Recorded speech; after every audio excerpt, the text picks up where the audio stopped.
তো এই যে ট্রেন যাচ্ছে দেখতে পাচ্ছ, তো পিছনে কিন্তু আমাদের প্রচুর দর্শকের ভিড় হয়েছে।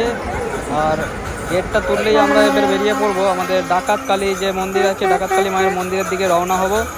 আর ভিড়টা লক্ষ্য করো। তো গেট তুললেই আমরা কিন্তু চলে যাবো এখান থেকে ডাকাতকালী মায়ের মন্দিরে। ওখানে তোমাদেরকে দেখিয়ে দেবো ডাকাতকালী মায়ের মন্দিরে কীরকম দর্শকের ভিড় আছে।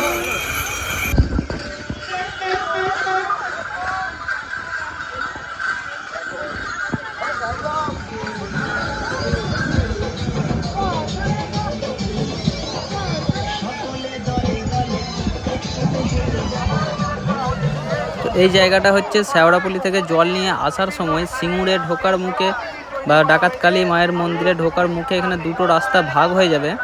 একটা বাঁ দিকে গেলে কিন্তু ডাকাতকালী মন্দির পাবে, আর ডান দিকে চলে গেলে ডান দিকটায় তোমার সিঙ্গুরের ওভারব্রিজ হয়ে কামারকুণ্ডু যাবে। তো এখান থেকে বাঁ দিকে নিয়ে নেবে, তাহলে তোমরা এই মায়ের মন্দিরে কিন্তু চলে আসবে।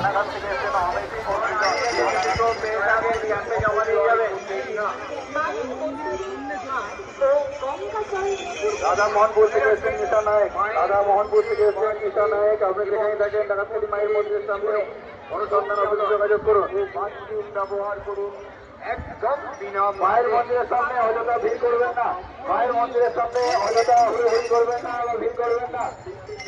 মায়ের মন্দিরের দিকে ভাড় গঙ্গাজল করবেন না, জল ধারা নির্দিষ্ট পাত্র আছে, জল নির্দিষ্ট পাত্রে জল ধারুন। মায়ের মন্দিরের উদ্দেশ্যে ভাড় গঙ্গাজল করবেন না। মায়ের মন্দিরের কারণে চাপে চলে আসুন।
আপনার আশেপাশে ঘুরছে মন্দির চত্বর থেকে 300 মিটার ডান দিকে অনিতা বড়ুয়া ও অনিতা বড়ুয়া ও অনিতা যদি কোনো অনেক যাও সমাজে সামনে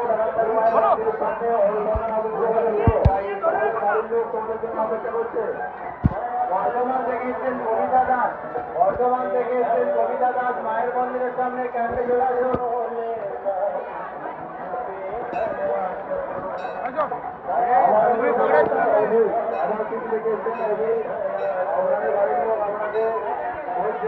আমি যেখানে থাকেন ডাকাতকালী মায়ের মন্দিরের সামনে অনুসন্ধান অভিযোগ করুন।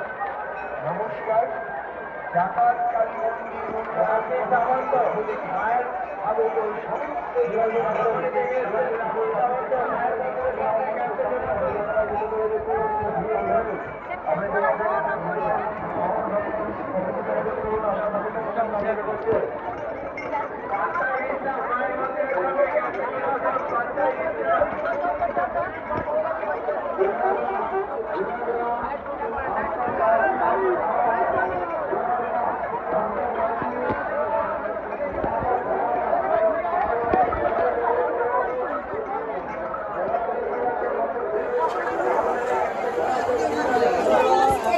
ডাকাতকালী মায়ের মন্দির থেকে বেরোলাম জল দিয়ে, এবার যাবো বাবার উদ্দেশ্যে তারকেশ্বর বাবা